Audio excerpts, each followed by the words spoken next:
To start, I would like to show a large collection of subliminal messages, some found by me, noted by the watermark of my website, some found by others. I would love to get right into the in-depth, meaningful questions. I can see by the comments I receive, though, that the base issues need to be first established. Subliminal messages by the 1980s had been researched over 500 times. In the U.S., in 2007, $279 billion was spent on advertising. That's over 2% of our entire economy. That's more than the entire economies of all but 30 nations. These first few have peaceful double meanings, the G in the smiley face here.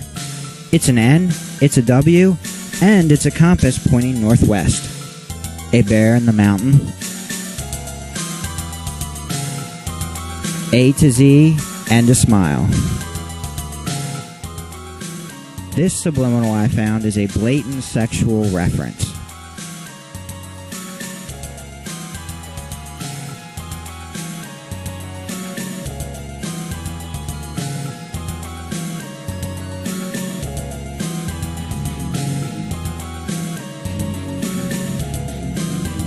This mermaid has 2 leg fins. Her leg fins are outlined.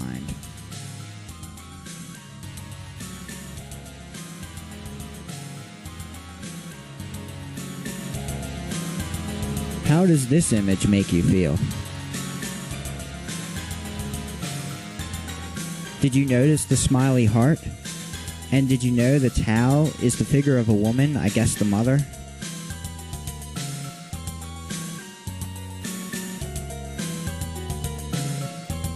This is a common soda machine.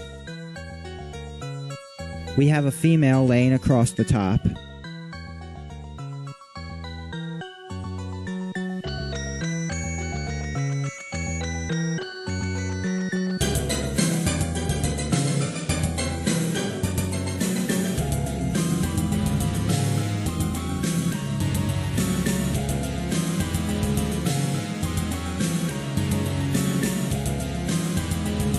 While shopping at Lowe's, I noticed this alien head on the water machine.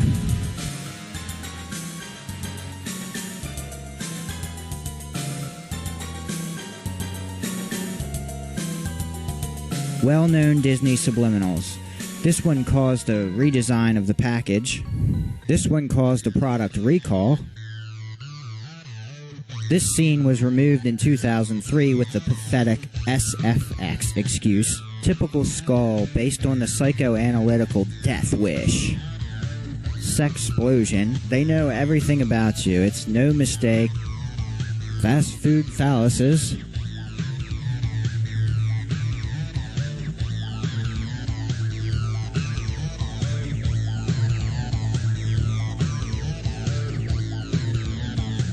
Do you see any of the 3 female sets of lips embedded in the background of this poster?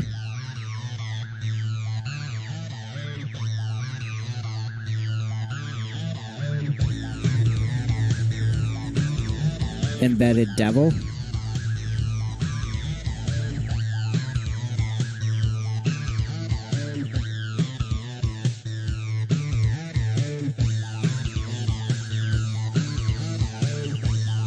This product's only marketing strategy is sex.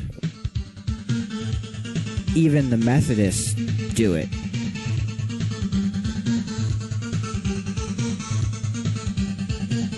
The passion is far more frightening. This is the nude goat woman Baphomet.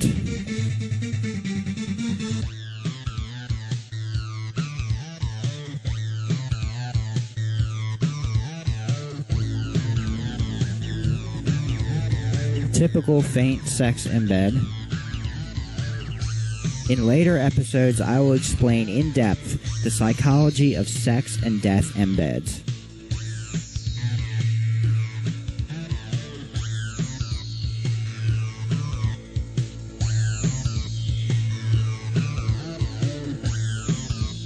These ads are from the 1940s and 1950s, which marked the beginning of subliminal embeds in ads. I will detail the history in a later episode.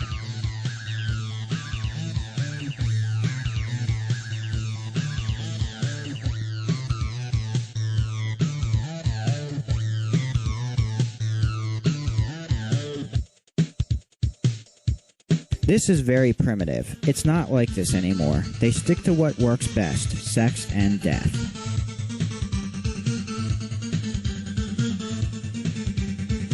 I'm always getting a bunch of misspelled insults as comments.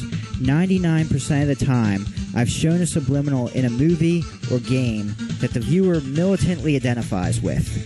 It's an amazing lesson in human behavior to see someone totally blinded by bias.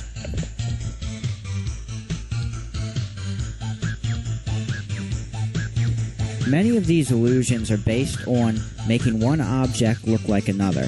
There is also some displacement, where they put something where it doesn't typically belong.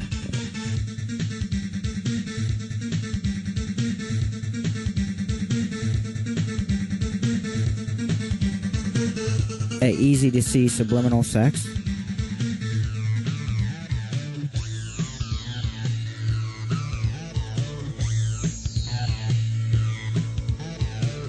Two cloaked skulls similar to the one in the main image.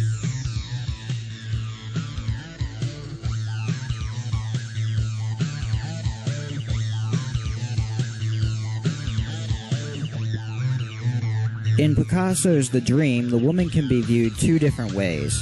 One of them includes a penis.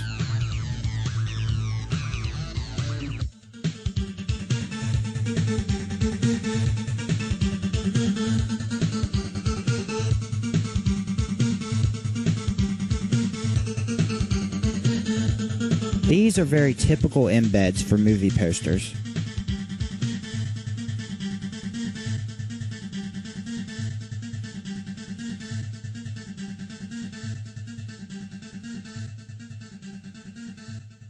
There's a nasty surprise in this game's pre-order cover.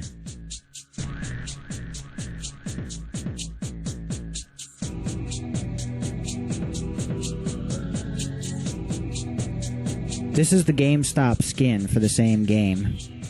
Can you detect the written word?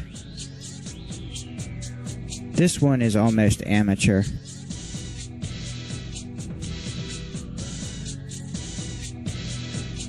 The back of a woman.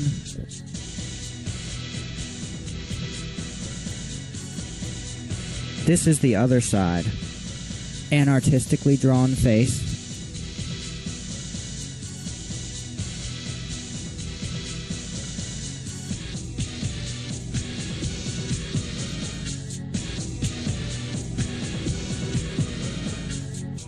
Maybe someone wants to talk about coincidence. Considering the effort put into the ad design, coincidence is 1 in a million odds. These people are supposed to make sure there's no subliminals in alcohol ads. They may want to check their own graphics. Rich people using power to control the masses is not a conspiracy theory. There are no UFOs here. Natural surfaces do not have skulls or the word sex. Stop telling me about staring at your wall. Tell me why they are almost never on ads before the 1950s.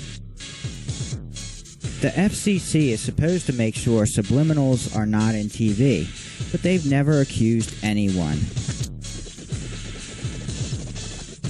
The actual content and the drawing style of the subliminal embeds have actually changed with time. In the 50s, they didn't have skulls all over everything, although they still used the word sex.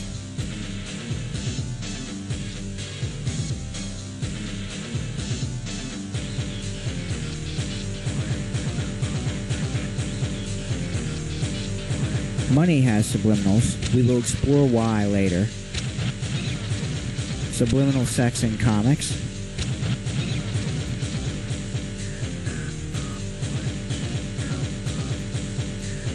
I plan to cover in this series the hows and whys of subliminals in extreme depth. All legitimate questions are welcomed so I can know better what to address.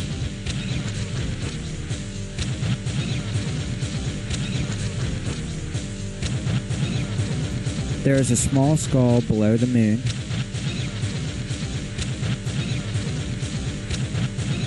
The skull appears here again on the web page. This is the Twilight New Moon DVD menu. My wife also has the ability to find subliminals, and she helps me find material.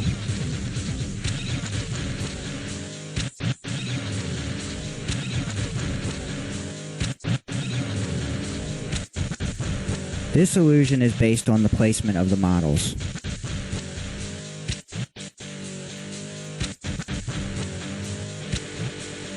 The picture coming up, my wife, my mother-in-law, is a famous illusion depicting a young and old woman both. Which do you see? Once you see one, it's hard to see the other.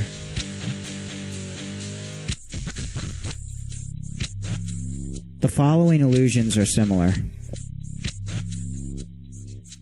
Same type of illusion, a little more sexual. Don't take my word for it. Research subliminal sex or subliminal advertising. I will have book reviews in future episodes.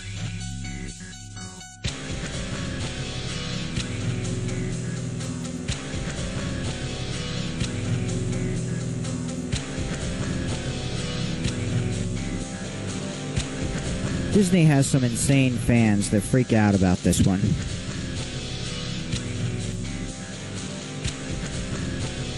Many of my YouTube subscribers and viewers have personally told me they have the ability to see subliminals.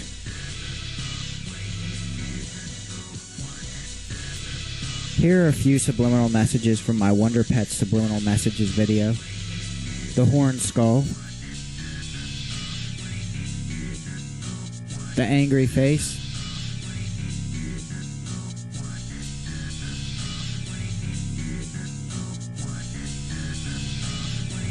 More horned skulls and a face in the bush.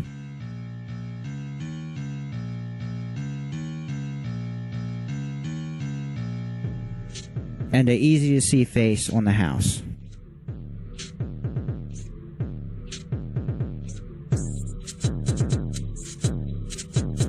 If you plan to attack me, be aware I bite back. Mindless insults only show me you are a clueless child.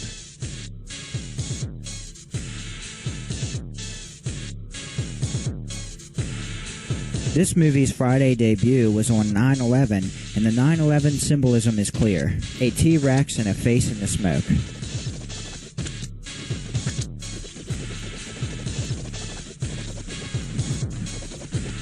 I'm not even scratching the surface of how many of these are out there. Some people say, so, what's wrong with sex? Nothing. What's wrong is promising sex with a deodorant ad.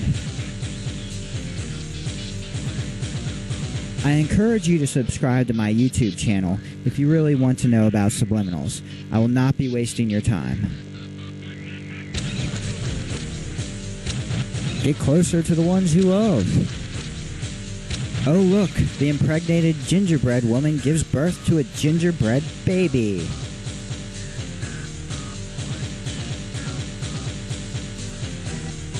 Here are some examples for artists in training that are from a leaked ad agency training manual. For people in denial, this is where you click the little X because this may be damaging to the idea that advertisers are anything but mind manipulators. This is the actual ad. This is the artist's concept drawing. An outline of the subliminal embeds.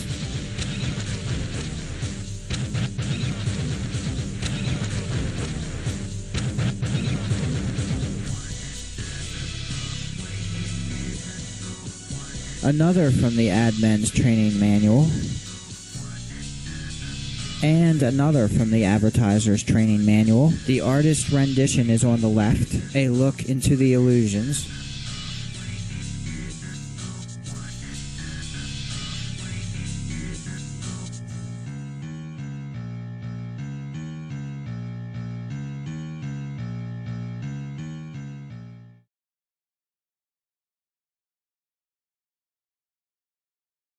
We're going to look at actual documents, the leaked ad training manual. The ad itself seems innocent enough to conscious interpretations. A couple of young lovers enjoy a quiet lakeside sunset and a cigarette. Hardly enough emotional pull for one to risk the dangers of cancer. Since its conception in the early 1960s, the subliminal selling strategy for Kent cigarettes has been based on a variation of our top-secret hell cell theory, to visually promise the viewer salvation from death and the loss of one's very soul to the devil. It's an emotional hook that we've cast over and over again in varying forms for a variety of clients. Religious beliefs and feelings about death stir deeper emotions than the frequently used sexual strategies. Enclosed are 2 photos illustrating one variation of our hell cell technique. One photo is of the actual cigarette advertisement, while the other photo is of an illustration that emphasizes the subconscious emotional meanings of the advertisement. In the photo of the actual advertisement, note that the sky is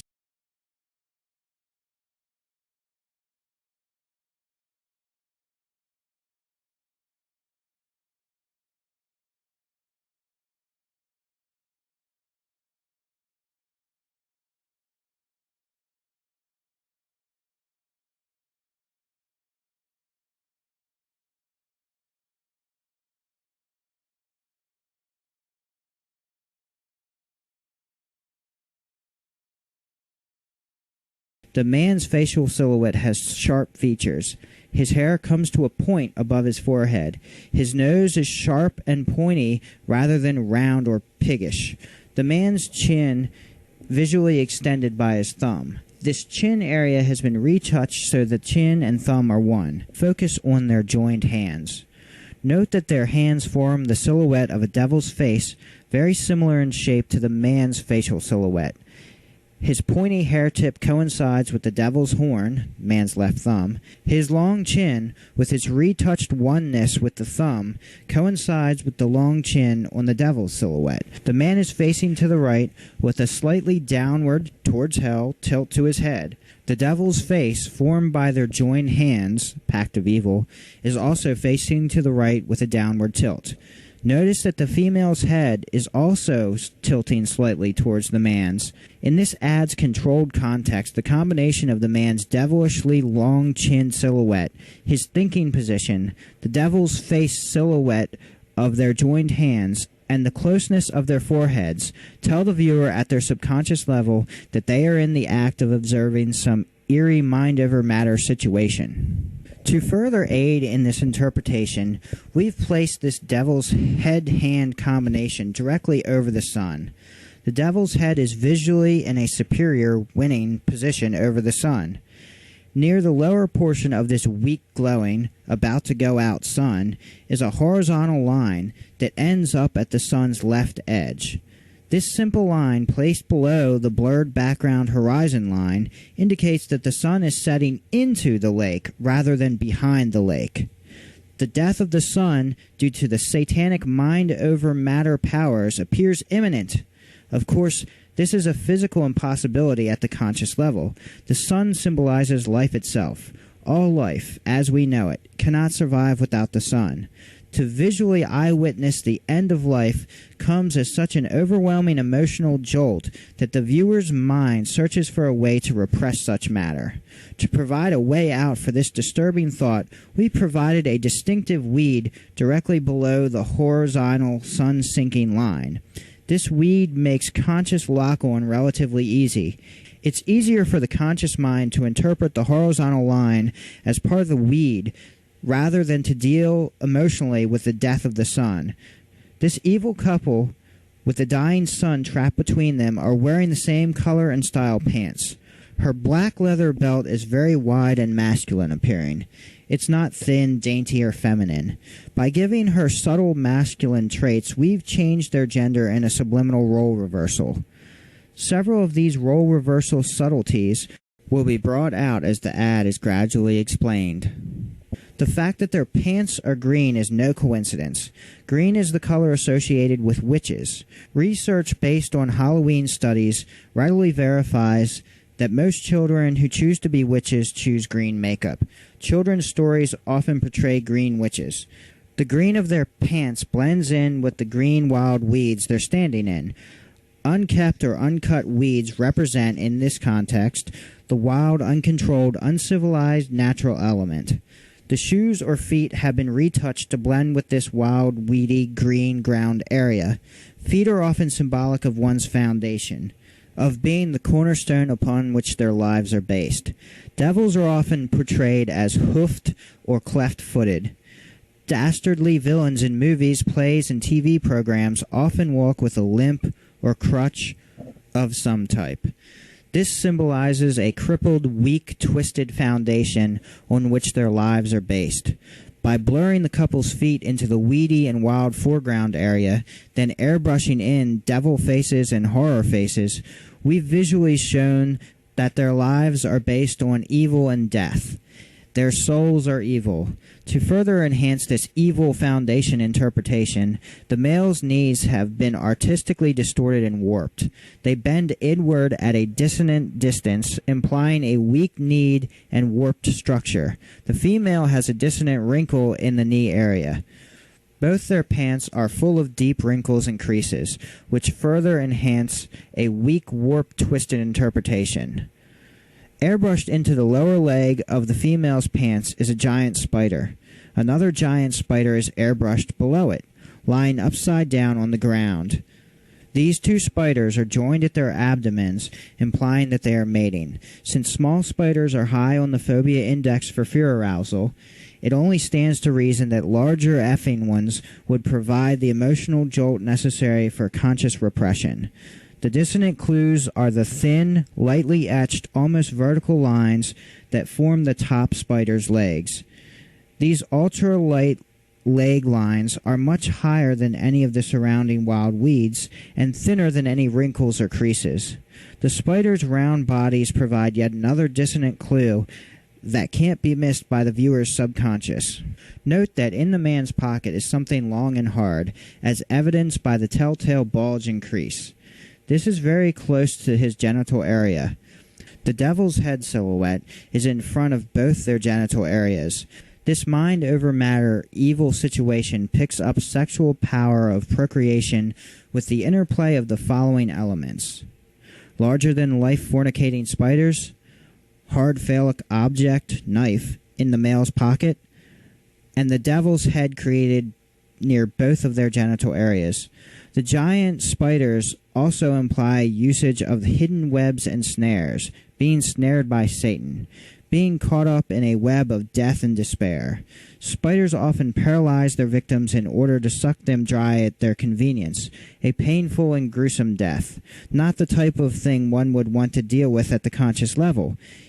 Easy repression material. Both individuals are wearing red tops. Red is the color associated with hell and the devil. Red and green are also color opposites.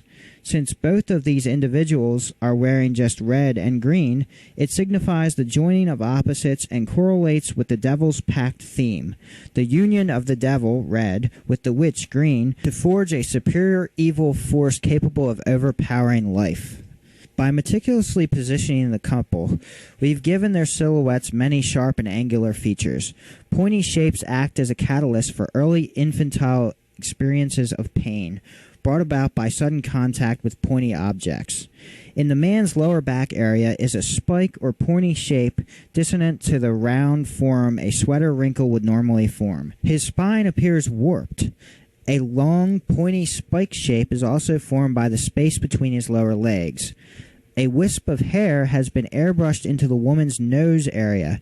This visually gives her a long, witch-like pointy nose. Her belt buckle top forms a pointy shape. Two small points have been airbrushed along the top edge of her hair, suggestive of horns in this controlled context. The two individuals are pointing their cigarettes towards each other. These two cigarettes are thinner than actual cigarettes. The thinness implies that these objects are needle-like and pain-producing. Rather than smoking, these two are actually caught in the act of jabbing each other. This is indicative of their sadistic love to inflict as well as experience pain.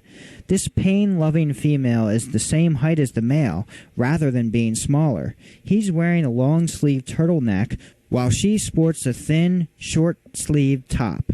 Usually the female is smaller than the male and dresses warmer than the male in chilly situations. Wearing a turtleneck with long sleeves during the summer weather is dissonant in respect to the short-sleeved female and implies a desire to be overly warm. In this evil context, a love for heat, a love of hellish warmth. These dissonant elements in height and clothing are another subtle way to also convey gender role reversal. She is taller and hardier than most females, while he comes off as shorter and more weather sensitive than most males. Several advertisements in this particular series use a wool sweater in the summer ploy, more obvious than the subtle one used in this selected advertisement. Again, the reader will have to take our word for that, what little it's worth, on this matter. Note that this devil's pact takes place at the water's edge. This symbolizes being on the edge of a new experience, death.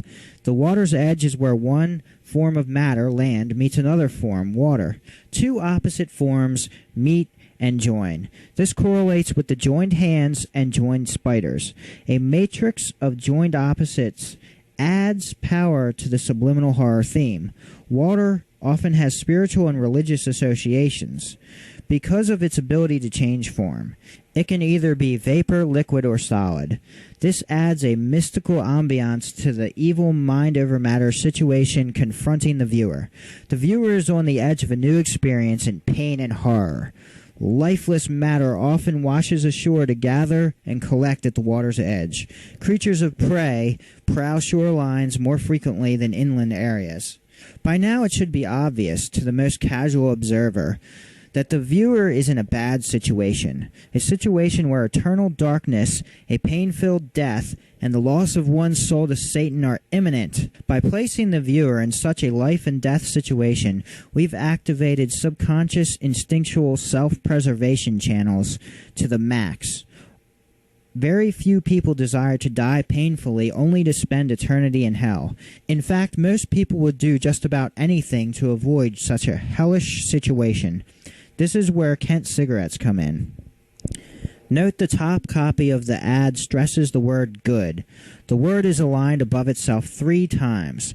The visual emphasis on good makes it stand out and be associated with the Kent cigarettes.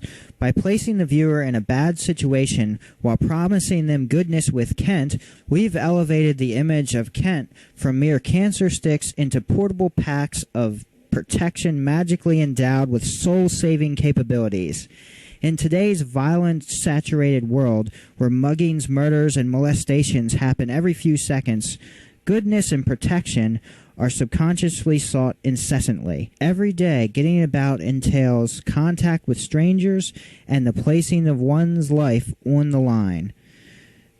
These are times of stress and anxiety. What we do is promise salvation and protection through product consumption from the very anxieties we instigate. By tapping into the fear of the new, of the unknown, of dying, of going to hell, we struck emotional gold. Variations of the good versus bad strategy sell a variety of products for us, as well as our competitors. This hell sell strategy is reinforced by the church. Religious attendance by the consuming public reinforces the spiritual reality of hell. This indirectly embellishes upon the emotional believability and pulling power of our hell sell strategies. When one considers the average American sees or hears over 800 advertisements a day, this pulling power is awesome. Since drinking and smoking are such high-stakes items, we cannot let them be driven off the marketplace by health crazes or civil disobedient do-gooders. The high rates of alcoholism and lung cancer provide statistical proof as to the effectiveness of these simple but emotional selling strategies. Let them also stand as proof of our willingness to fight like hell for the rights of our well-heeled clients. It's quite frequent in the advertising field to create leeching techniques that allow us to ride the crest of current religious, social, and economic movements at little if any final monetary cost. The true beauty of this is that the consumer actually pays to be brainwashed, while we corporate fat cats laugh all the way to the bank. That's right. They said it as good as I could. They brainwash us, and we pay them to do it. The psychoanalysts that came out of Vienna, Austria, before and during World War II revolutionized marketing upon arriving on Madison Avenue. These protégés of Freud could sell more products by manipulating our subconscious motivations and desires than the pollsters like Gallup ever could wish to. According to these pseudoscientists, our strongest subconscious drives revolve around the beginnings of life, sex, and the end of life, death. Not too far out there, really. Having sex and not dying are pretty far up on my priority list. So here's more of the document. I'll pick this up after the course details. The course itself is an adventure into the mental frontiers that challenge even the most stalwart individual. You'll learn the hows and whys of taboo imagery, group motivation theories based on collective anima symbolism, how to slow the thought waves and enter the alpha, theta, delta levels of the mind, the emotional meaning of colors, shapes, and patterns, plus your basic illustration and airbrushing techniques. Techniques that will put your newly acquired secret knowledge to work for you. Initiation into the psychological concepts and manipulative stratagems of the art course often comes as a shock to those naive individuals the computer mispicked. 36% of all previous candidates dropped out in disgust within the first 3 days. Since there is no refund, we try to stress that certain squeamish types of people aren't suited for the psychological demands of this fast-paced, secretive business. Our main goal is to produce artists and idea personnel dedicated and obedient to the advertising necessities involved in regulating America's production-consumption cycle. Man lives in an environment of symbols, and it's extremely important to understand something about the symbol-making process, because symbols are the raw material of human thought and all communication. Superficially, we think that words are the only form of communication because we live in such a highly verbal atmosphere. Yet in actuality, there is a far greater amount of nonverbal communication going on all the time through the use of other symbols than words. The enclosed photos provide an excellent example of some of these advertising necessities, and they visually sum up what our school is about. One photo shows a sexy blonde woman holding a cocktail glass. Just another pretty face in the crowd is the visual impact most observers have. Let's take a close look at the artistic strategy we've used to enhance the emotional trigger power of the advertisement. First off, the woman has sex appeal. Do blondes have more fun? The connotations are that blondes are more sexual, more easily seduced, and enjoy sex more than the other hair colors. Since blatant sexuality is the subliminal theme of this ad, the blonde hair helps to act as an emotional catalyst in ensuring a sexual interpretation by the viewer's subconscious. The satyr on the woman's collar or choker further enhances the subconscious theme of the ad. The satyr is an age-old symbol for man's baser instincts, his primitive, lustful dark side. The satyr identifies its wearer as being associated with instinctive eroticism. The choker around her neck is a visual indication of her submissiveness to the eroticism of the satyr. Since a choker closely resembles a collar, its submissive symbolism in this context is much the same. She will be obedient and docile as a dog in obeying the erotic desires of her master, the viewer. She is a sex slave. If we look closely, we see that the blonde woman is holding the cocktail glass in an odd or dissonant way. Her right hand is folded except for her index finger. Her index finger is extended and is pointing to the ice cube in the cocktail glass. Pointing is a way of directing someone's attention to a specific area or direction. In this case, it's the ice cubes. Airbrushed into the ice cubes are several erotic symbols. These symbols are designed to activate socially taboo thoughts and emotions in the viewer. By activating these deep instinctual thought processes, we guarantee our client the emotional involvement of the viewer or potential customer. We create the desire that can only be satisfied by product consumption. The symbols in the ice cubes may seem invisible, but hypnotic research has shown 95% subconscious pickup. The subconscious can take in an astounding amount of visual information. This information filters its way up to the consciousness by way of what is socially acceptable. The rest is to remain in the subconscious, where it later emerges in the form of desires and wants that are satisfied only through acts of consumption. The ice cubes, which your index finger points to, form an erect penis. These two cubes have been flesh-colored and can easily be seen from a distance of several feet, once pointed out. Note how the penis angle is correct for proper virile erection. Since a penis in a glass is considered taboo, this image would be immediately repressed. People only see what they expect to see. The woman's lips are in close proximity to this erect, flesh-toned penis. The idea of fellatio is reinforced by the satyr blowing on a flute or phallic-shaped object. Oral sex is a commonly desired quest and fantasy of males of all ages. By retouching and airbrushing in this symbolic sexual message, we've elevated a mere glass of whiskey into a potent aphrodisiac. Next to this erect penis is a red cherry. Red is a hot, loud, and active color. On the right of this red cherry is a happy fornicating rabbit. This rabbit is an apt symbol for love and sex. It's common knowledge that the logo for Playboy magazine is the promiscuous rabbit. Male boastings of sexual prowess often include emphasis on the partner's ability to F like a rabbit. Note that the ice cube area surrounding the rabbit's engorged penis is a creamy white. The ice cube area above the cherry is also creamy white rather than a see-through clearness. In this adds blatant sexual context. This creamy white color correlates with the creamy whiteness of sperm. Obviously, ejaculation by fellatio will be successful, enhancing the virility appeal of this product. Below the fornicating rabbit is a happy, smiling human face to symbolize a drink that tastes good and will make one happy. It also correlates with the love for oral sex, licking her lips in anticipation. Below this smiling face are several other penises in various stages of sexual excitement. To the left of these aroused penises are several female shapes with large breasts. The large breasts help activate instinctual maternal sucking impulses associated with the pleasure principle.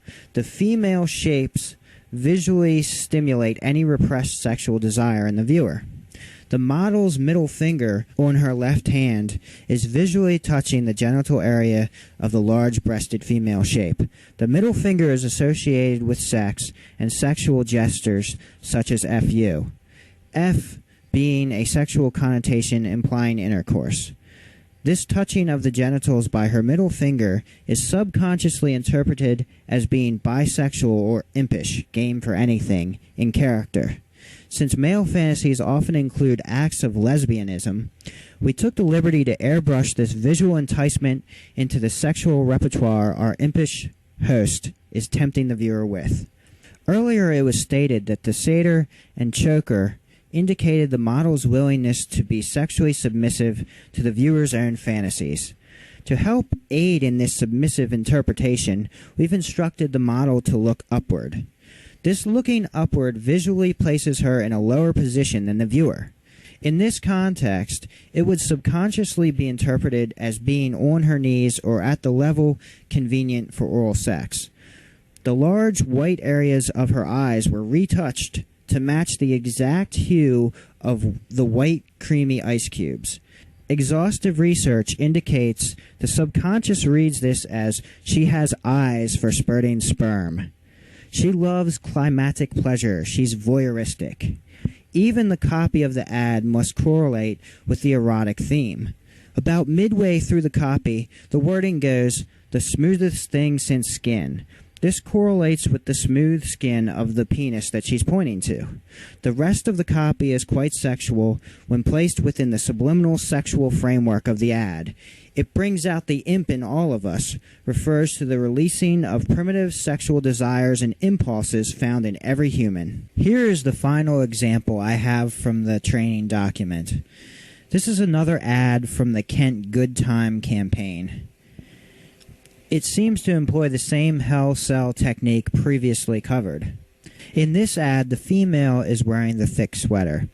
They have the mirror jabbing her in the head, which I would have thought is coincidence if they did not spell that out for me. Other horror features on her apparently are an embedded spider, a warped knuckle, and an evil eye.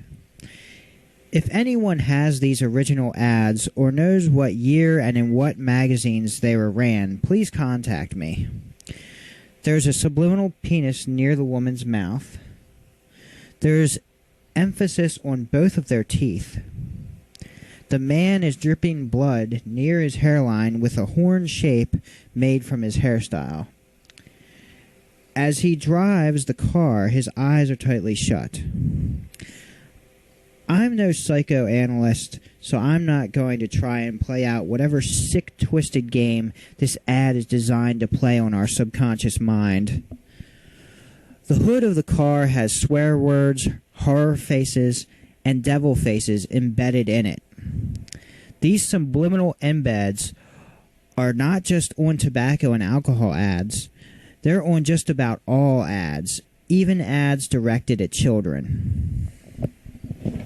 Ernest Dichter, the father of motivational research, wrote in the Handbook of Consumer Motivations, "We attempt to escape fear-producing stimuli. By producing fear, we can alter people's behavior. When caught in fear, we regress step by step to ever more infantile and animalistic drives." August Bullock, in his book The Secret Sales Pitch, says, advertisers deny using subliminal techniques. They claim that the embeds and other devices that appear in media are coincidental. Later, he says, so many coincidences appearing in one ad strongly suggest that subliminals do not appear in media by accident. Advertisers' denials seem even more implausible, however, when you consider that series of ads often incorporate similar subliminal techniques. Wilson Bryan Key says in his book Subliminal Seduction, embedding refers generally to the practice of hiding emotionally loaded words or pictures in the backgrounds of ads. Embedded words and picture illusions are part of most advertising throughout North America today. These subliminal stimuli, though invisible to conscious perception, are perceived instantly at the unconscious level by virtually everyone who perceives them, even for an instant. Most national advertising includes embedding. Retail or local ad layouts may not have the facilities, as their artists and writers either do not know about subliminal techniques or they lack the skill and craftsmanship required to do the work well. Every major advertising agency has at least one embedding technician in its art department. The technique is taught in most commercial art schools. He later says, sex is the most frequently embedded word in the American advertising industry. Multi-dimensional printing techniques permit advertising artists to plant taboo emotional words dozens of times in a single layout.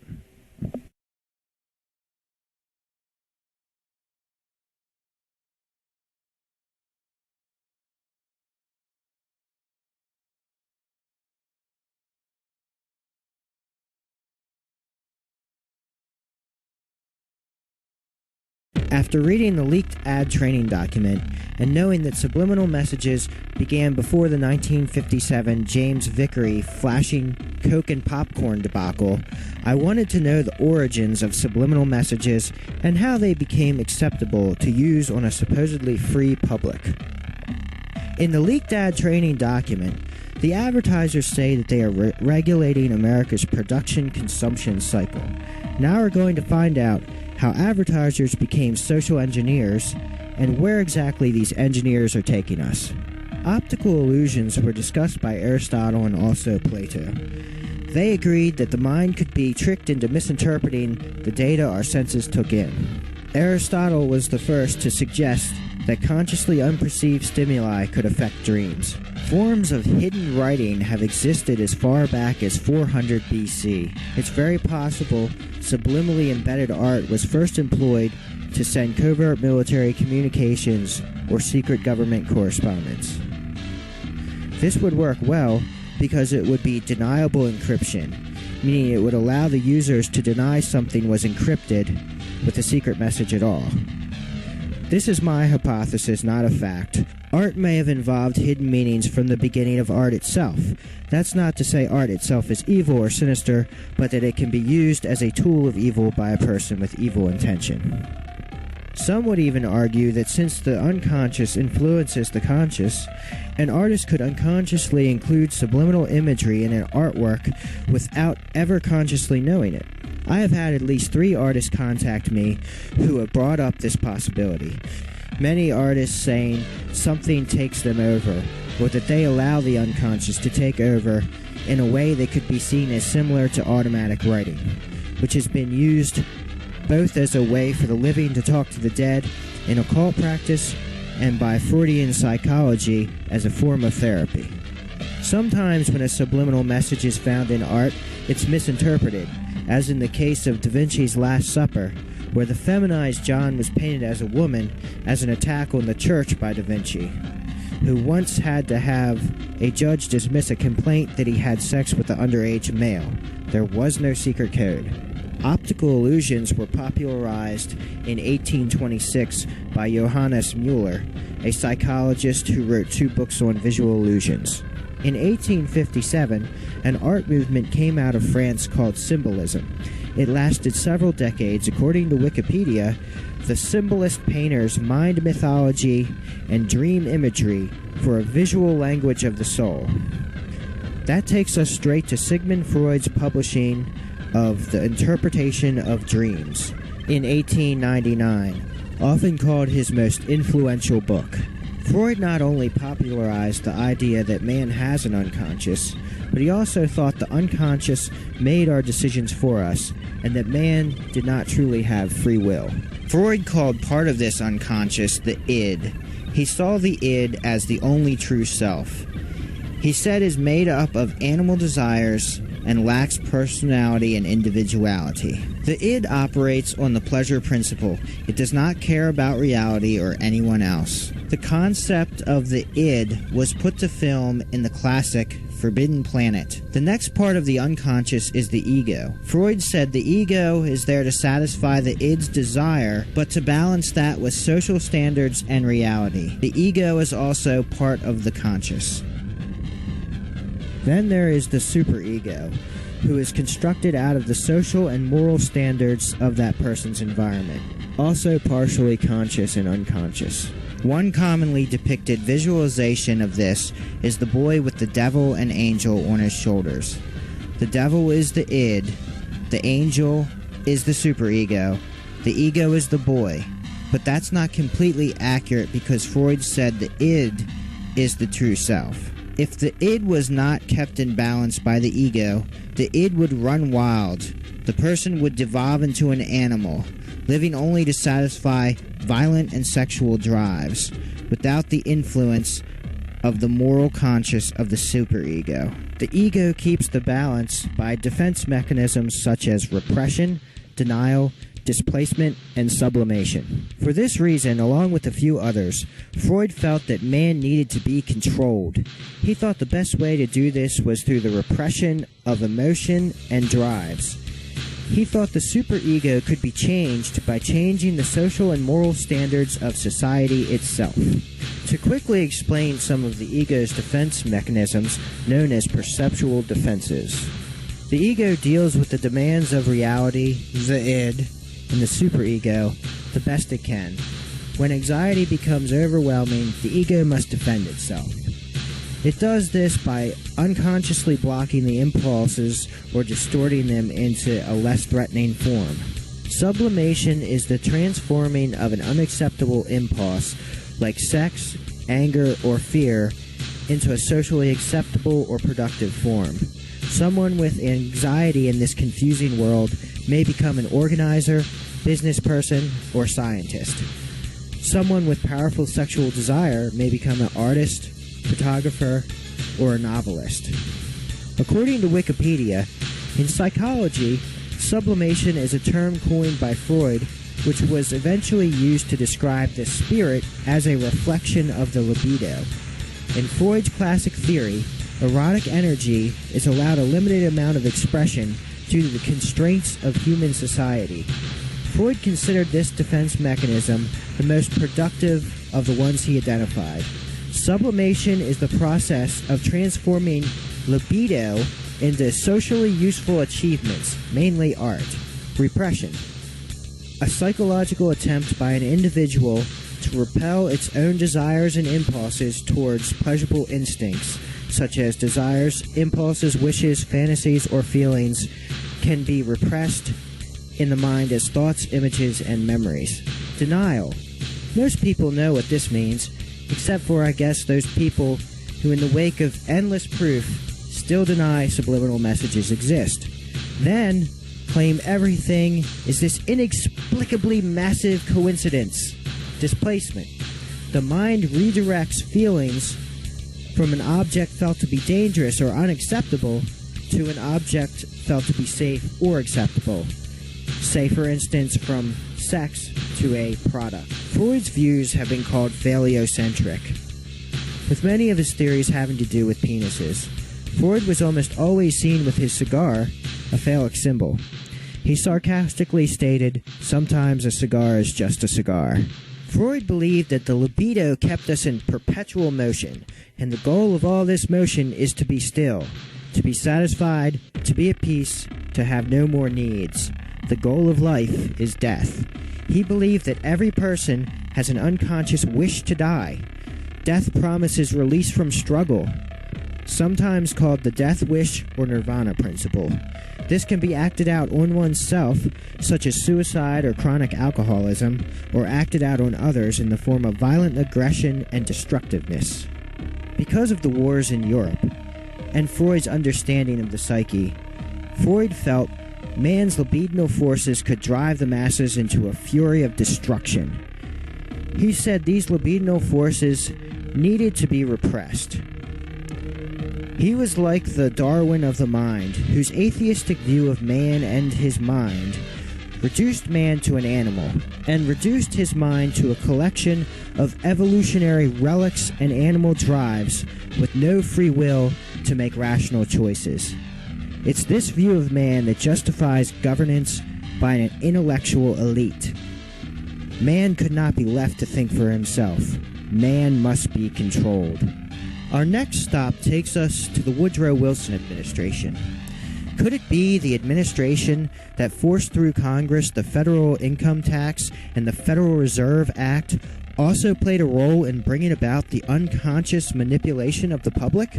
Woodrow Wilson formed the Committee on Public Information for the purpose of altering the public opinion to be in favor of the U.S. entering World War I.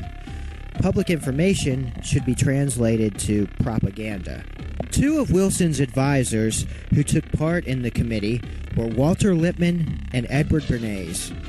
Bernays was Sigmund Freud's nephew.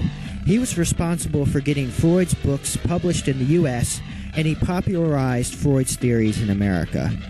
Walter Lippmann was a founding member of the CFR and was known to be sympathetic to communism. Let us compare these two men. Bernays was the father of PR, Lippmann the father of modern journalism.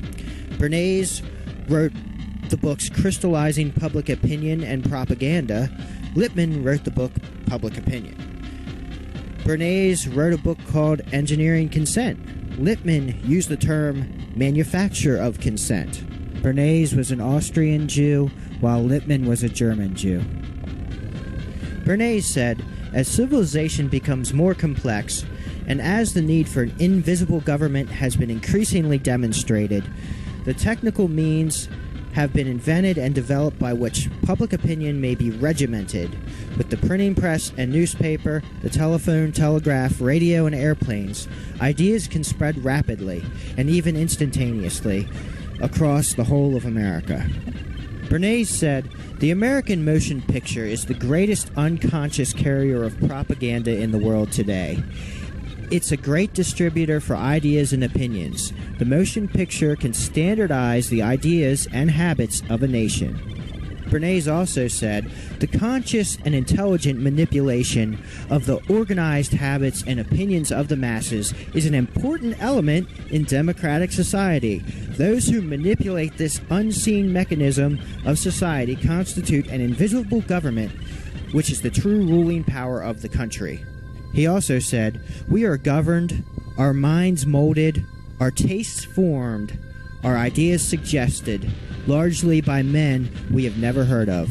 This is a logical result of the way in which our democratic society is organized. Vast numbers of human beings must cooperate in this manner if they're to live together as a smoothly functioning society."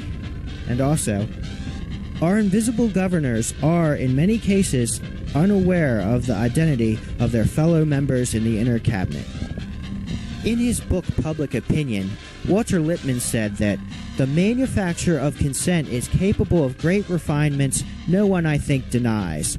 The process by which public opinions arise is certainly no less intricate than it has appeared in these pages, and the opportunities for manipulation open to anyone who understands the process are plain enough.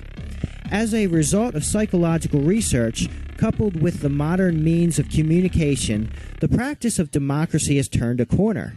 A revolution is taking place, infinitely more significant than any shifting of economic power. Under the impact of propaganda, not necessarily in the sinister meaning of the word alone, the old constants of our thinking have become variables. It's no longer possible, for example, to believe in the original dogma of democracy, that the knowledge needed for the management of human affairs comes up spontaneously from the human heart. In his book, Lippmann compared the masses to a great beast and a bewildered herd that needed to be guided by a governing class. He described the ruling elite as a specialized class whose interests reach beyond the locality. This class is composed of experts, specialists, and bureaucrats. According to Lippmann, the experts, who are often referred to as the elites, are to be a machinery of knowledge that circumvents the primary defect of democracy, the impossible ideal of the omnicompetent citizen. The trampling and roaring, bewildered herd has its function to be the interested spectators of action, not participants. Participation is the duty of the responsible man, which is not the regular citizen, but an elite. Mass media and propaganda, therefore, are tools that must be used by the elites to rule the public without physical coercion. One important concept presented by Lippmann is the manufacture of consent, which is, in short, the opinion that the general public is not qualified to reason and decide on important issues. It is therefore important for the elites to decide for its own good and then sell those decisions to the masses. But what do these men have to do with subliminal messages? First, we must understand that what these men were attempting to do was written over 2,000 years before they lived. Their words and ideals match exactly those of Plato from 300 BC in his greatest work, The Republic. This republic does not resemble a modern republic. Instead, it's ruled by philosopher kings, who are the only people who can recognize what is truly good. In Book 6, he calls the masses a giant beast. He says to please this beast, you tell it what it likes is good and what it hates is evil. Plato envisioned a utopia that would be achieved when these philosophical elites took control. In Plato's utopia, private property is abolished, and children are never allowed to know their parents. This is a collectivist system. Plato's Republic has been blamed for the rise in totalitarianism in the 20th century, and also was a foundation for communism. Ayatollah Khomeini was thought to have based his role in the foundation of Iran's Islamic Republic on Plato's philosopher king. This collectivist system, ruled by an elite class, not only does not respect individual rights, it sees its citizens as beasts that need to be controlled and told what to think. On a side note to this is Masonic philosopher Manly P. Hall, who said, "The secret purpose of the Freemasons has all along been to bring about Plato's utopia that he called Atlantis, which would be led by a great philosopher king." In Manly P. Hall's book, The Lost Keys of Freemasonry, he says, "When the Mason learns that the key to the warrior on the block is the proper allocation of the dynamo of living power, he has learned the mystery of his craft. The seething energies of Lucifer are in his hands." I just thought you might like to know why they see man the way they do. Wilson's Committee on Public Information was the primordial sea of subliminal manipulation. They recruited nationwide, bringing together top businessmen, politicians, journalists, academics, and of course, artists and advertisers. In 1917, in this committee, Freud's theories came together with political and business elites who felt they needed to control the public. Journalists, artists, and entertainers would be the foot soldiers in the war against independent thought. Now it was time to undo the American ideal of staying out of foreign entanglements. In a monumental propaganda campaign, the elites, by manipulating public opinion, now had the tools to take America wherever they wanted. According to Wikipedia, Bernays was one of the first to attempt to manipulate public opinion by using the subconscious. While most of the images of World War I propaganda I've seen are not high enough quality for me to tell if they are subliminally embedded, the casual observer can see the underlying sexual theme. In this one, a topless maiden requires rescuing. I'm not sure what this image is implying, but I'm sure it's manipulative. Here we have a blonde in a nightie making a hand sign at sweaty males operating a large phallus symbol. Both my wife and I initially thought she was removing her nightie strap. Also note her hand sign. I believe this image has several embedded sexes.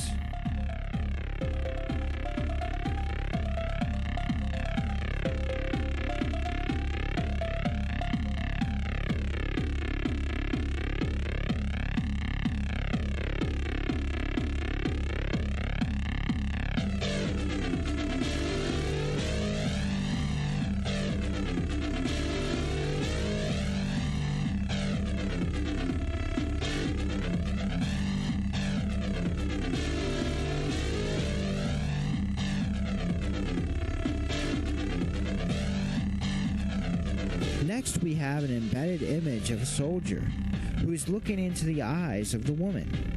Maybe that's why she's about to remove her clothes.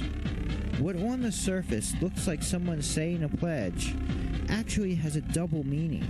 The meaning reinforced by the woman reaching her arm out with two fingers entering the wreath, which is sexually symbolic.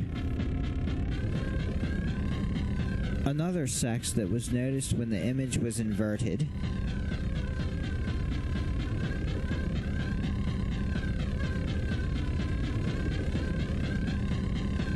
Women in underwear must have been sewing a lot of bonds. Part of this one's clothes is flapping in the wind. Another possible sex embed.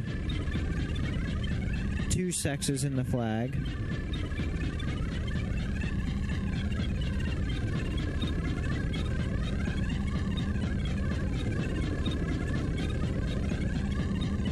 I noticed how oddly this one's hair was drawn right away. I mirrored the image to find a sex in her hair.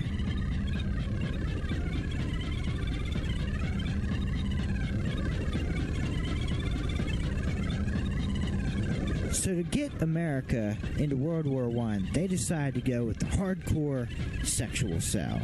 In this 1917 Navy ad, they used the prove your penis is large tactic with this obvious yellow penis.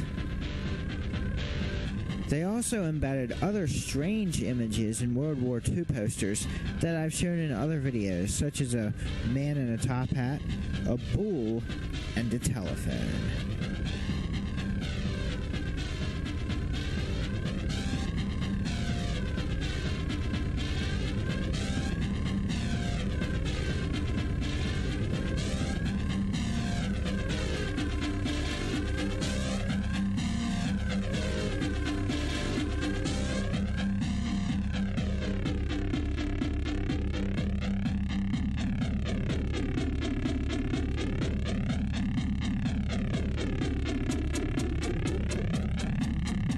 They didn't stop with World War II.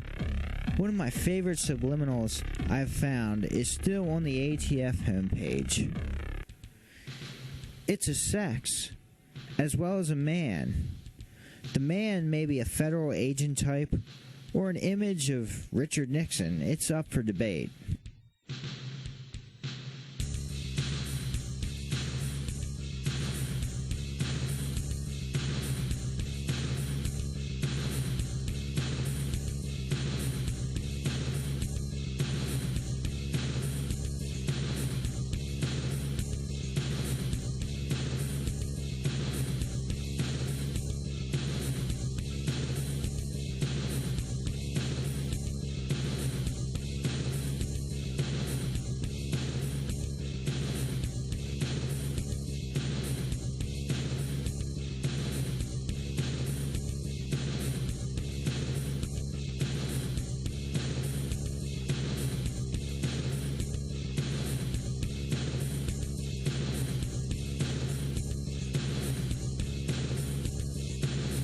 Propaganda after the war was converted to propaganda for profit. Bernays renamed this new form of propaganda public relations. Bernays invented the product placement ad.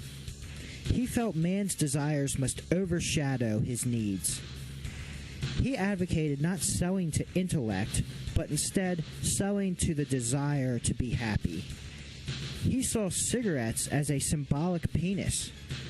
Uncle Freud said women unconsciously felt inferior because they don't have penises. So Bernays had suffragettes encourage women to smoke, calling cigarettes torches of freedom. Bernays' peacetime plan was to channel man's libidinal forces into product consumption.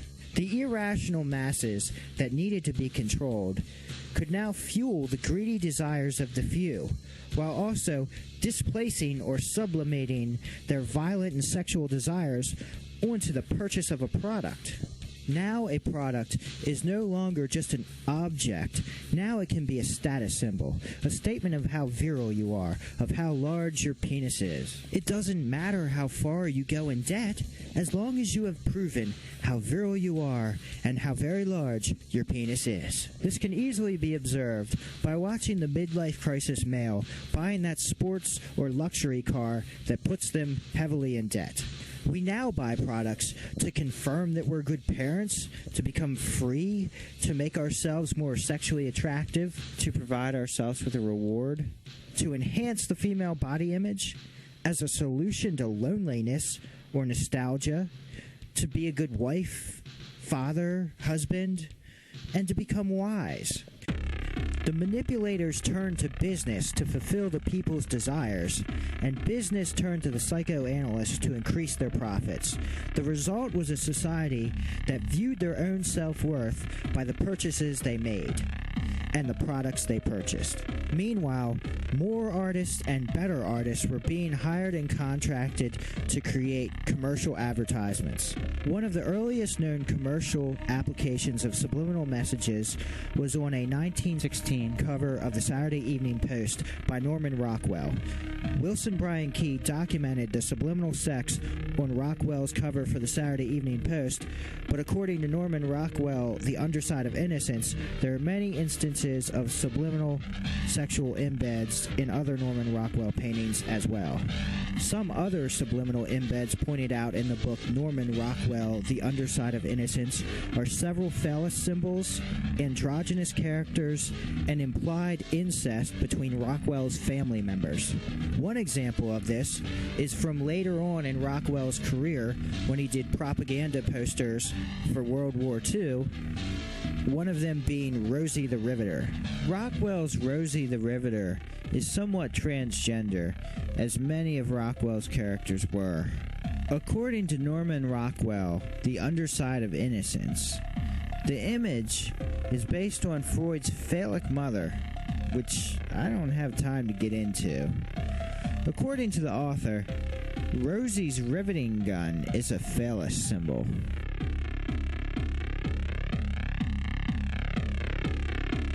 Salvador Dali fell under the influence of Freud, using his unconscious symbolism in his surreal paintings. He was an anarchist and a communist in his life, and he's quoted as saying the following things.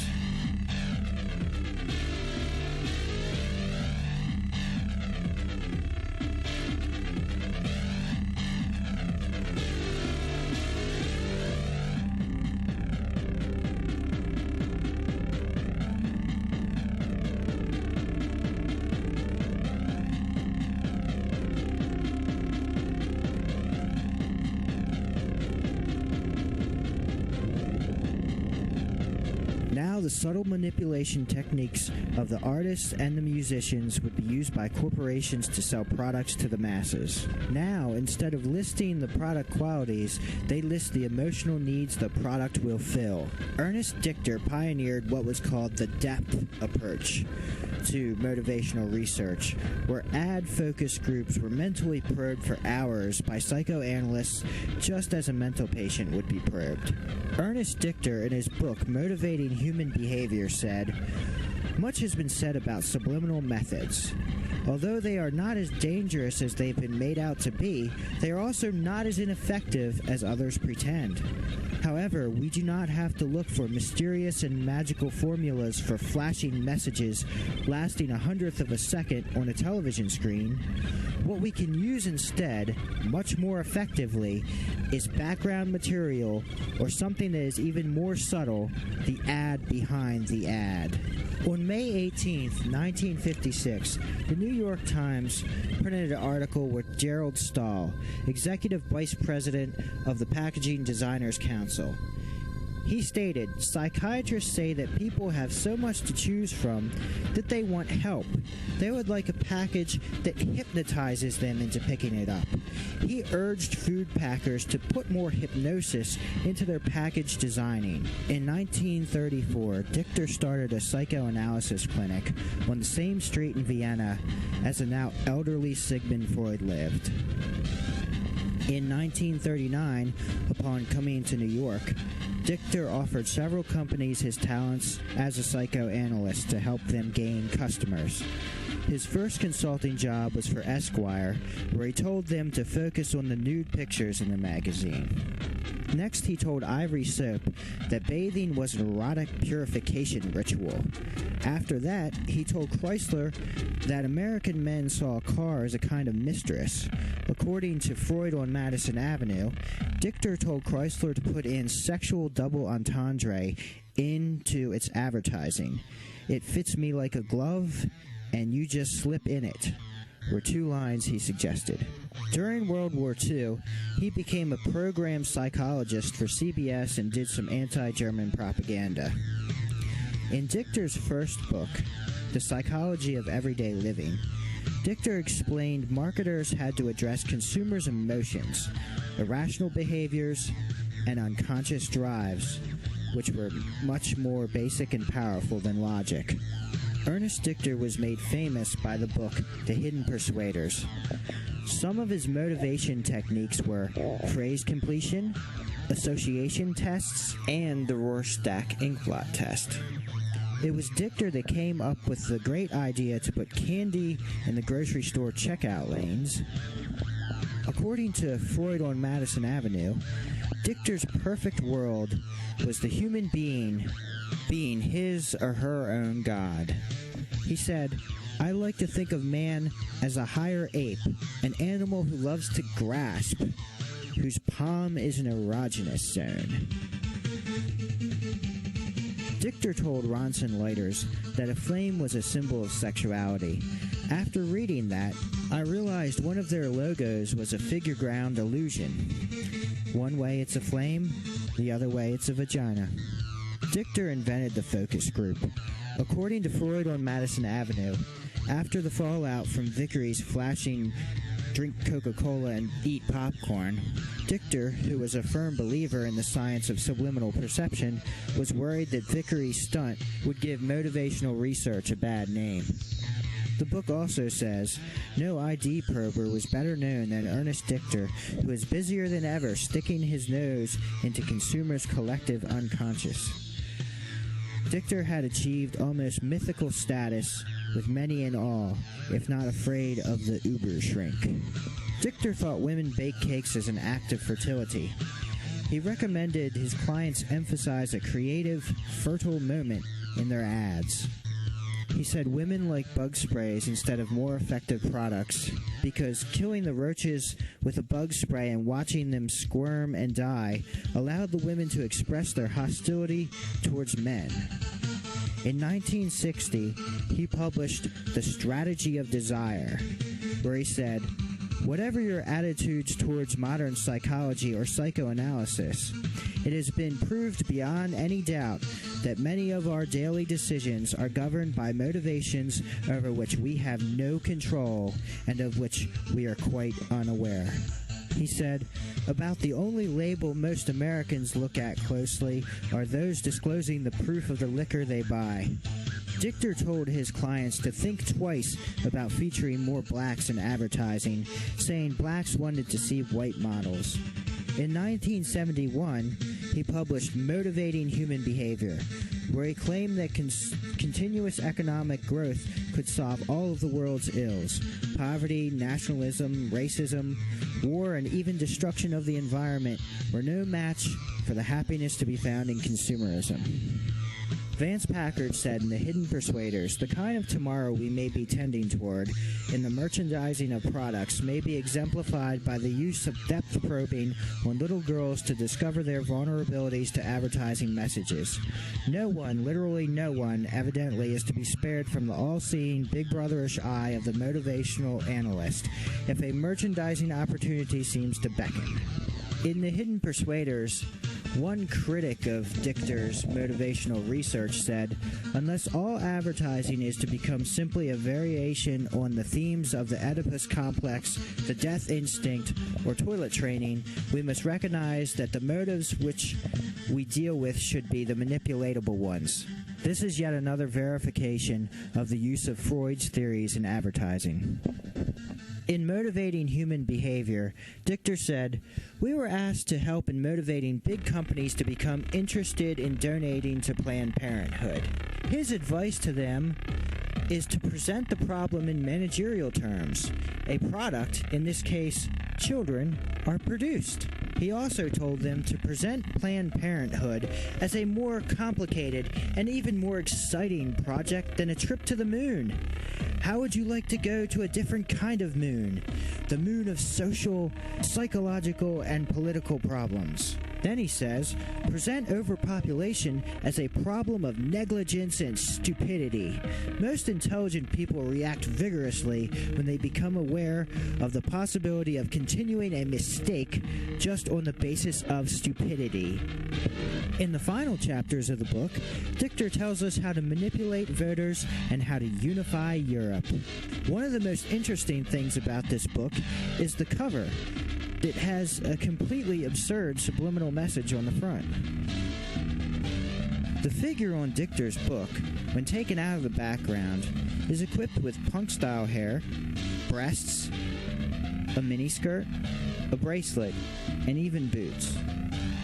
The fact that the lines are pink reinforced my interpretation. So the scientific or pseudo-scientific foundation of subliminal messages would be based on several of Freud's theories, such as how the subconscious works, libidinal forces, drives, dream symbolism, penis infatuation, the Oedipus complex, defense mechanisms such as denial, repression, displacement, and sublimation. The philosophical basis for subliminal messages may have began with Plato's bewildered herd, but was modernized by two agents of propaganda who would entangle America in its First World War, Edward Bernays and Walter Lippmann. This new powerful propaganda would harness man's animal drives into productive causes such as going to war and immeasurable profits. The final component of this all-powerful weapon was the actual communication. The artist had been contemplating uses of dream symbolism and the language of the unconscious mind since the 1800s, and also the copy or slogan writers who will tell you anything for a buck. So the primordial sea and the evolution of subliminal messages would seem to be the Wilson administration's Committee on Public Information, the same administration that snuck by the income tax and the Federal Reserve System, the same administration that attempted to form the framework of a world government with the League of Nations. Now, after nearly 100 years of refining, is the public now a harnessed beast to be led where the elite social engineers see fit, even if that's to war, poverty, famine, or death?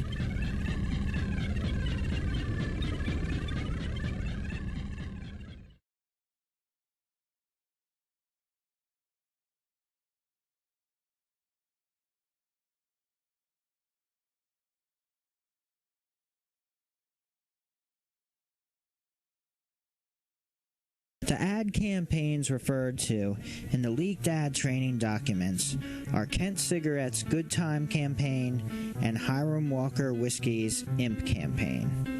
I was able to purchase the Imp ad on eBay that was used in the document. I also purchased the other ads in the Imp campaign. I was able to find several ads in the Kent Good Time ad campaign, but I've not found the two used in the document. It's very likely they're still out there, so please contact me if you have one. So first, I need to confirm that the subliminals mentioned in the ad document are actually in the real ad. This ad appeared in Sports Illustrated June 7th, 1976. In the actual ad, it's clear several of the subliminals are readily visible that are mentioned in the document.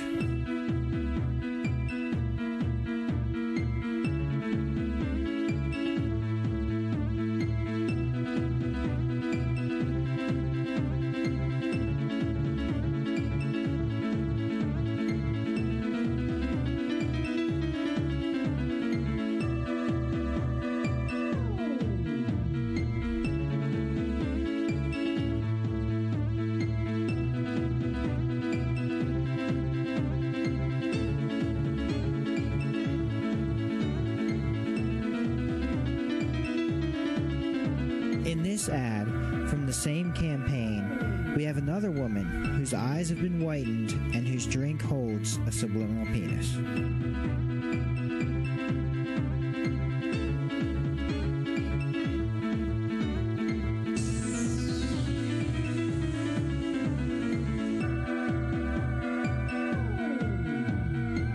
Not only is it a penis, but the top is also a side profile skull. Sex and death, that's just how they roll.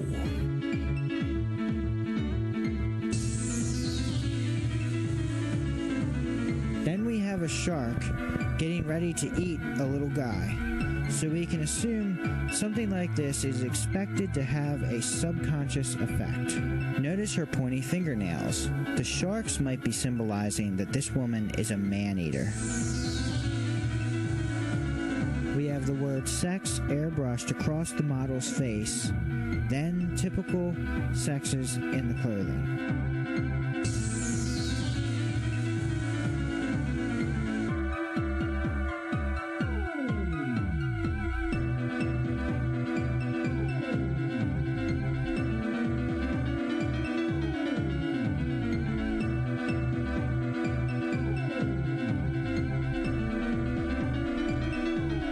has a less common FU written in her jacket.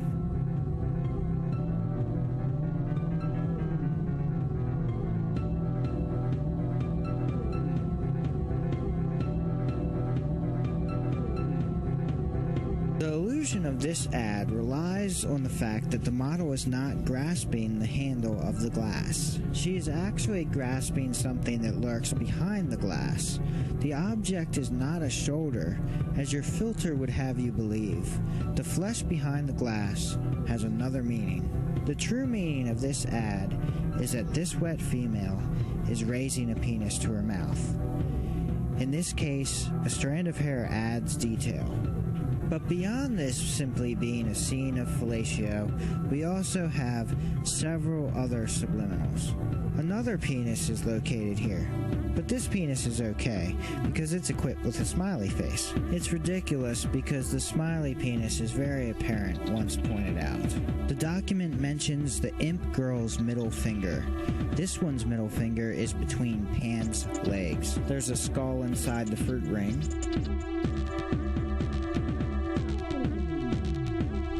A drowning face, and then another horror face.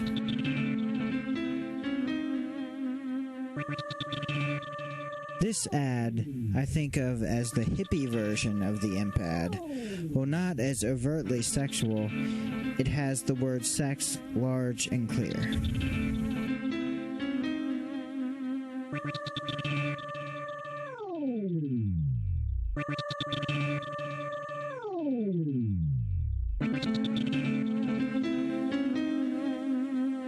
We also have another smaller sex and a female figure.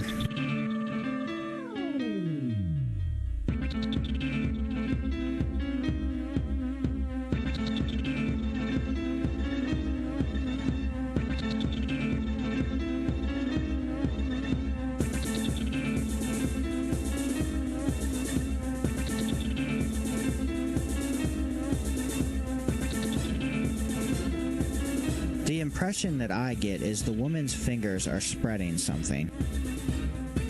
There were many ads in the Kent Good Time campaign. I have many of them on hand. We can confirm several aspects of the document. I purchased several of the ads, but there are many more that I have not examined. While I cannot replicate the sick, twisted narrative of the satanic couple, I've found many subliminal messages, so many that claiming coincidence can only be done by the willfully blind.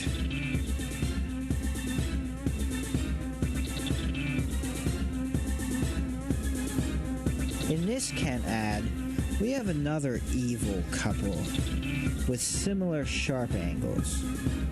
Like the other ad, where the couple was jabbing each other with cigarettes, we have the woman's cigarette placed exactly on the man's hand.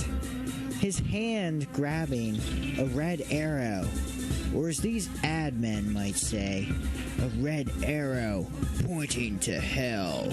There's a devil face above her shoulder.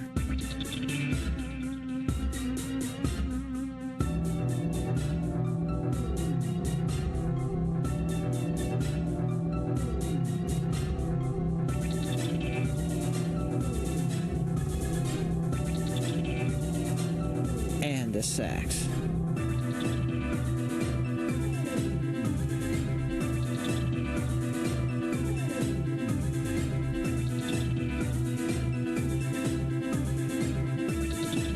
In this ad from 1970, in the middle of the Cold War, we have our evil couple dressed in the colors of the Soviet Union and Communist China. We also have the gender reversal because the man has fluffy white golf club covers, while the female's clubs are wooden with a phallus below them. They said they had made the cigarettes more narrow so they would seem needle-like. In this ad, the cigarette the man is jabbing himself with is 20% more narrow than the female cigarette. We have a sex airbrushed into the woman's face.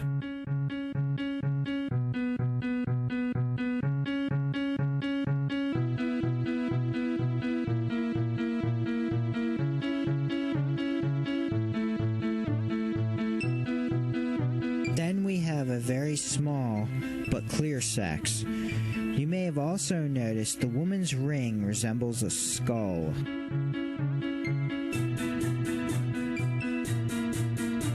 Here we have another couple in communist colors. The man's hand and leg positioned to look like genitals.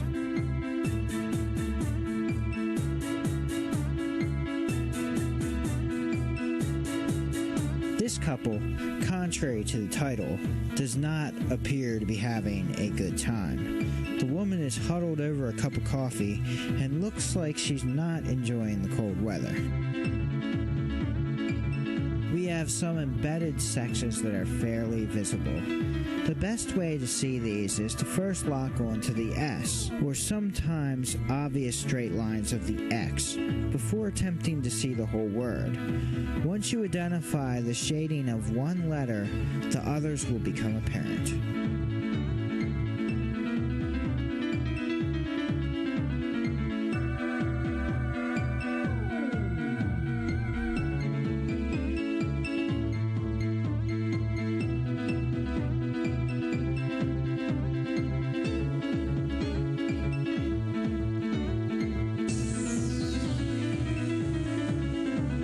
Notice the hair past the woman's nose may be subliminally giving her a witch's nose. Why do they keep using red and yellow, when most Americans and Europeans in 1970 would immediately connect these to communism? Adding to this effect is something that looks like a side profile of a gas mask. In case you are new to planet Earth and you do not believe these are the colors of our feared enemies in 1970, here's the Soviet flag and the Communist Chinese flag. Here's our devilish man in red. There are some faces airbrushed into his face, and then a sex is in his hair.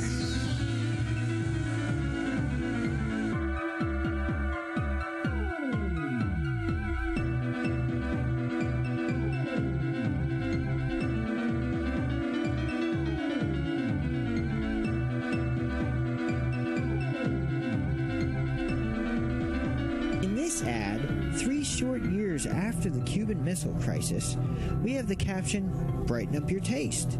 But it might as well say, "Hey America, I'll put it out in your eye." Can't imagine looking at this ad and not seeing our red-clad minion of the evil empire putting it out in Little Miss Liberty's eye. Look at the look on her face. I can't even believe it. This is an actual ad, and no one notices what the ad is showing? Did anyone complain? How can this be interpreted any other way? Oh, we just happened to line up Miss America's eye with the tip of Satan's cigarette. Even her visible eye is wincing in pain. The sharp angle of his hairline creates a horn. Another horn is created by a ray of sunlight. The front of her hair can also be seen as a flame coming off of the cigarette. There is also a sex which is hard to see.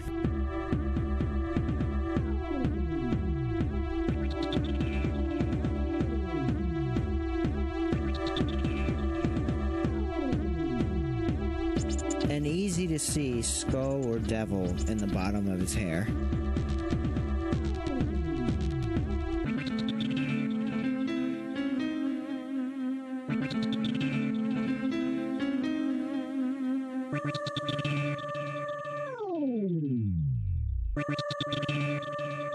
Also notable is the position of the highlighted part of his hand, which could subconsciously be perceived as a penis. I bet this artist got a fat bonus.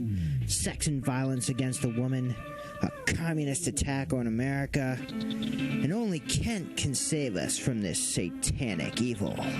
I call this the demented girl ad.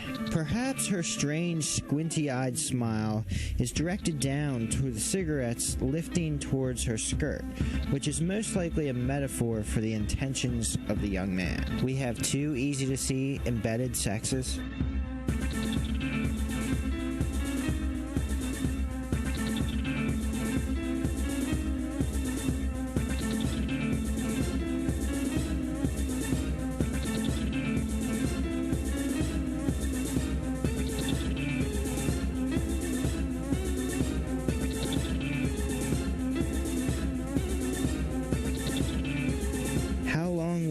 you to figure out what's wrong with this ad.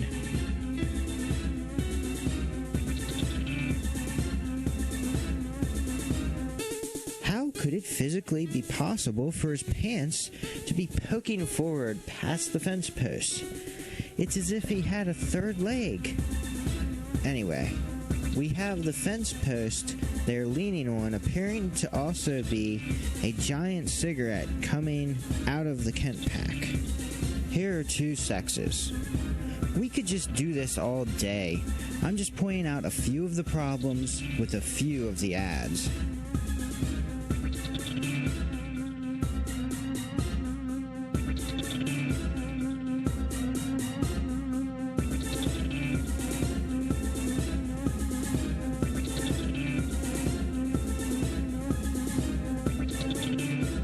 Two more sexes.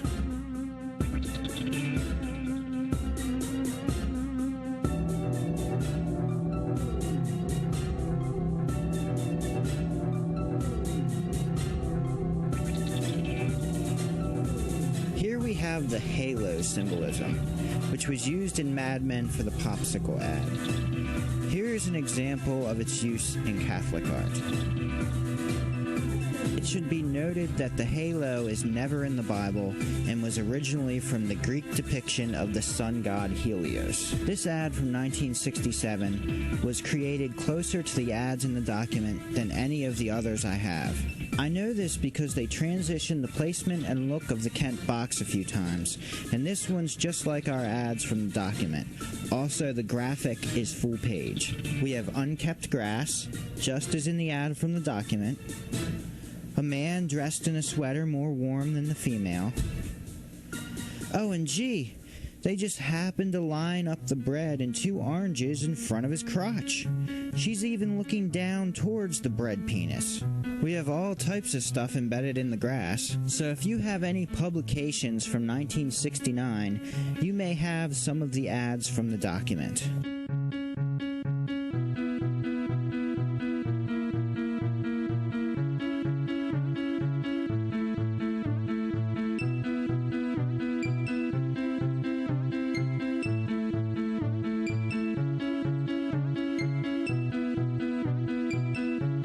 There is some subliminal smoke drawn in the grass.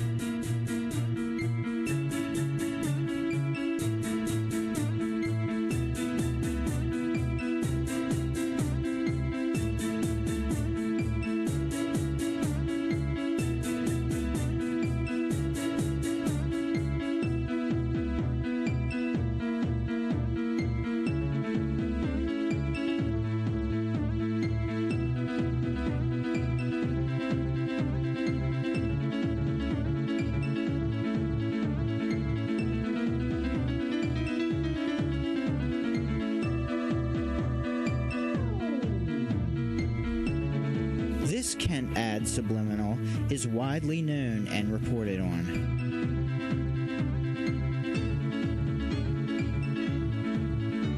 The document talked about the male being weather sensitive. Wearing a sweater was an element that was used repeatedly.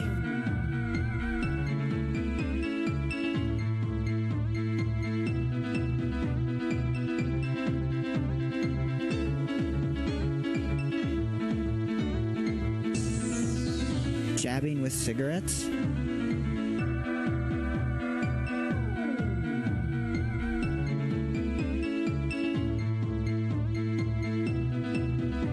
Devilish characters. Embedded devils and horror faces. Embedded words. In this ad, the shape and orientation of the man's head is very similar to the silhouette in the document. I only have a small portion of the Kent ads from this era, but I could go on and on with the subliminals in them and the connections with what is stated in the document. The imp ads followed the script even more closely, and more importantly, the ad in the document made it to market. And the subliminals in the document are readily visible in that ad. I called Lorillard Tobacco in an attempt to find out which ad agency handled the Good Time campaign. Thank you for calling the Lorillard Tobacco Company. You may need a paper and pencil as you listen to this message. This call may be recorded for quality assurance purposes. If you have an inquiry or concern about the quality of a lower large tobacco product, please press 1. If you would like...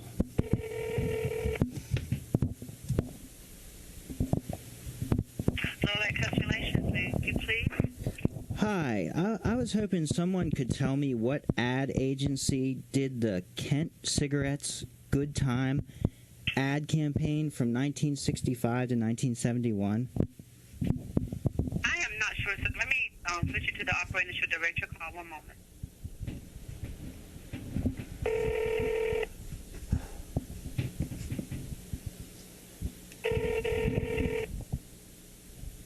Good afternoon, Lord. Hi, I was hoping someone could tell me what ad agency did the Kent Cigarettes Good Time ad campaign from 1965 to 1971. Oh, sir, I don't have any idea, sir. Just a moment.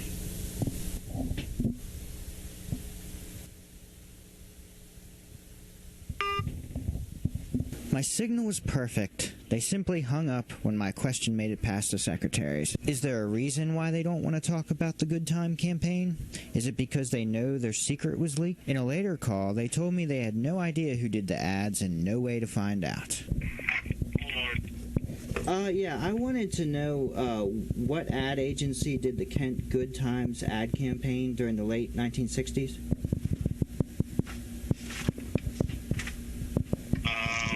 You must have the wrong number. Is this Lorillard Tobacco? Yes. Who are you trying to get in contact with? I just asked the question and the secretary, I called your main customer service line, and they transferred the call to you. Okay. I don't know why they transferred it. Okay. Hold on just a second, okay? I'm going to get you a number. Okay. All right? All right.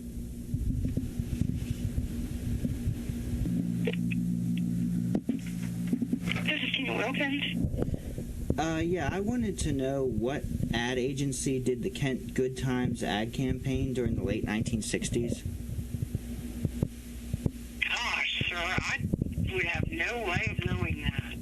Really? Is there, how about just like Kent's, what agency did Kent's advertising during the late 60s? Yeah, I wouldn't know that either. And, you know, we were owned by another company, and then they spun us off. And I don't know if they had other, you know, I've only been here for 3 years myself. I don't know what agencies they've used throughout the years. I mean, I really wouldn't know what to tell you. I'm trying to think if there's a way that I can direct you to some information. There's a repository of tobacco documents on the internet, and I think it's called tobaccodocs.org. The heavy use of subliminal techniques in these Kent ads from around 1970 show the incredible comeback from the problems in 1957. Vance Packard's Hidden Persuaders was the first problem, and the failure of the Edsel was the second. I had read several summaries of how Ford had an army of motivational researchers designing and marketing Ford's new line, such as in the book Freud on Madison Avenue. They said so much about the car being a failure, but the book never says anything specific that the MR people got wrong. I mentioned the Edsel failure to a car enthusiast. He told me that there was a fairly well-known reason it failed. So what was the reason for the biggest bomb in automotive history? Well, I was told people thought the front grille looked like a vagina. That was too good. It fits right in with what I observe, but I had to look it up. In this Time magazine article, it says, cultural critics speculated the car was a flop because the vertical grille looked like a vagina. And in the Wikipedia entry, some have speculated that the car's failure was because the grille resembled a vagina. Even if Ernest Dichter was right, and men see a car almost as a mistress, I'm sure the idea of a car actually having a metal vagina did not get their motor revving. I wonder though, did they ponder using Dichter's quoted line, "You just slip right in it"? We could have a cross-promotion with turtle wax. Maybe you think the naive people over 40 years ago might fall for this stuff, but this could not be done to us in the information age. But technology has advanced quickly. The people with the power and money have exponentially more tools to manipulate with. Meanwhile, the relative power of the middle class and common man has decreased. These tactics of manipulating perception are still used politically. Over and over, politicians are shown in news releases with the subliminal halo.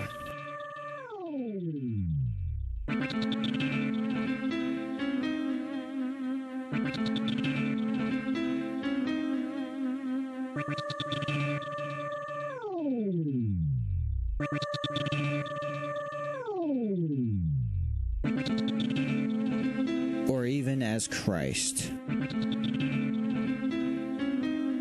While some of the old ads seem to be too ridiculous to be effective manipulators, a quick look at some banner ads shows that advertisers still see us as ignorant fools. I call this one "Woman Lays an Egg."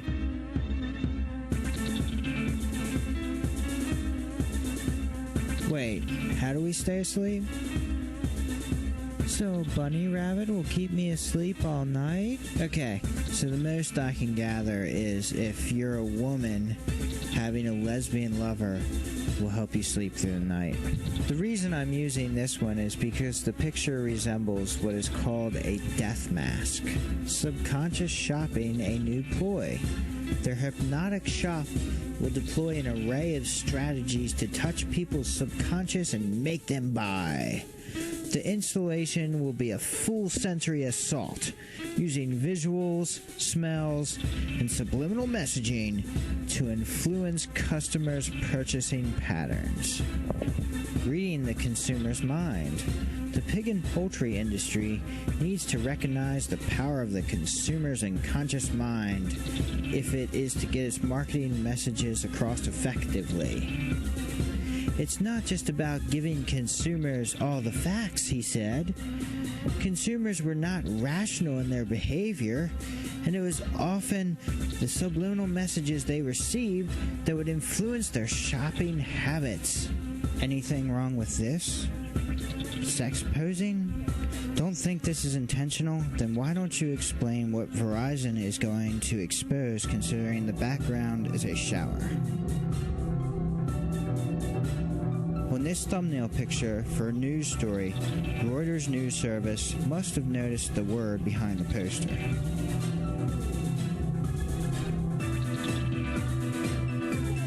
The advertisers told Congress that they did not use subliminal messages because they did not work, but almost every study shows that they do work. UK Telegraph. Researchers found that briefly displaying words and images so quickly that people do not even consciously notice does nevertheless change their thinking. They found it particularly effective with negative images and words which could alter a person's mood. This is from a study from the Netherlands. Could anger make people want things more? Participants watched images of common objects such as a mug or pen appear on a computer screen.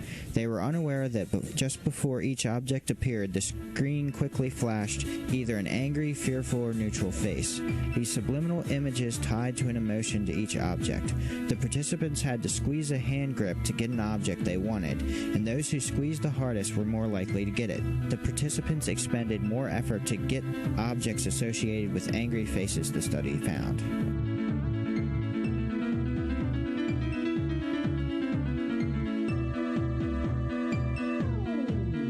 More and more, I see manipulative banners being used on news websites.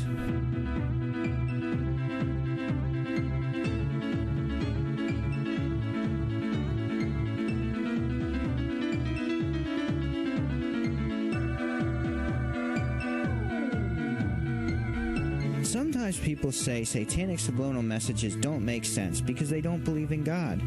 But this is flawed logic because all that would matter is what the advertiser perceives the target audience believes. On this Venom CD, we have an embedded 666.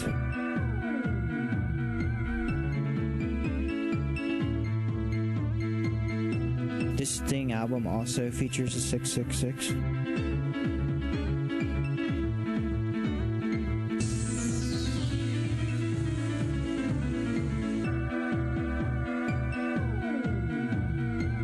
On this, the 3 Gs also double as 6s. On this Judas Priest album cover, we have a shotgun held to a head, and the shot is exiting holes out the other side of his head, a clear message for suicide. Not only is this the forbidden fruit with the serpent inside, but the serpent's tongue is a vagina. The name of the band is a euphemism for a penis. I was already on to the Mark of the Beast parallels with Monster Energy. While I was researching, I found people familiar with Hebrew say that this logo is 666 in Hebrew.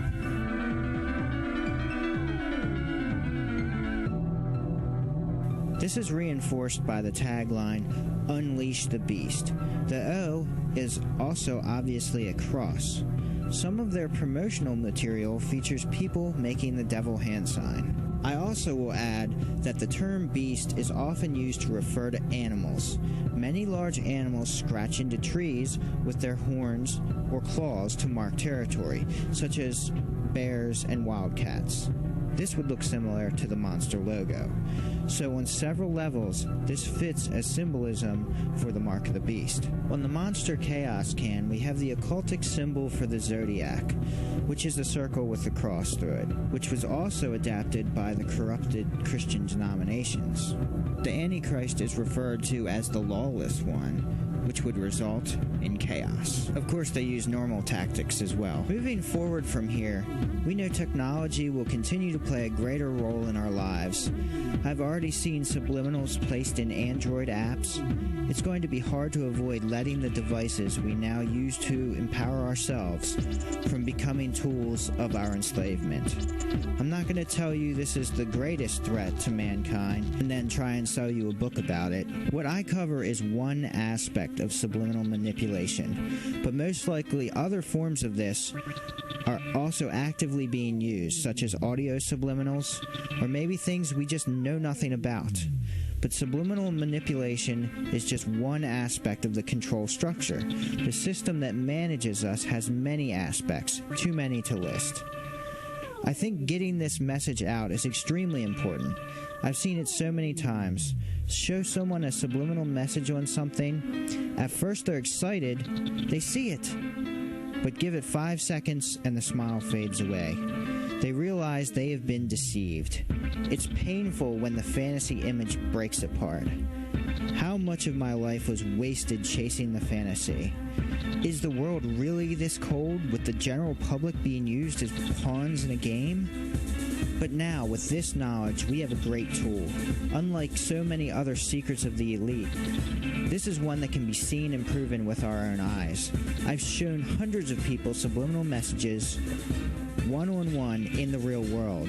And since I can easily find fairly visible subliminals, every single person who looked saw what I pointed out. It's actually more difficult on a video. Once a person realizes they've been deceived and they see it with their own eyes, they are faced with a choice. Will they repress what they have seen, convince themselves it was a coincidence, and never look further into it?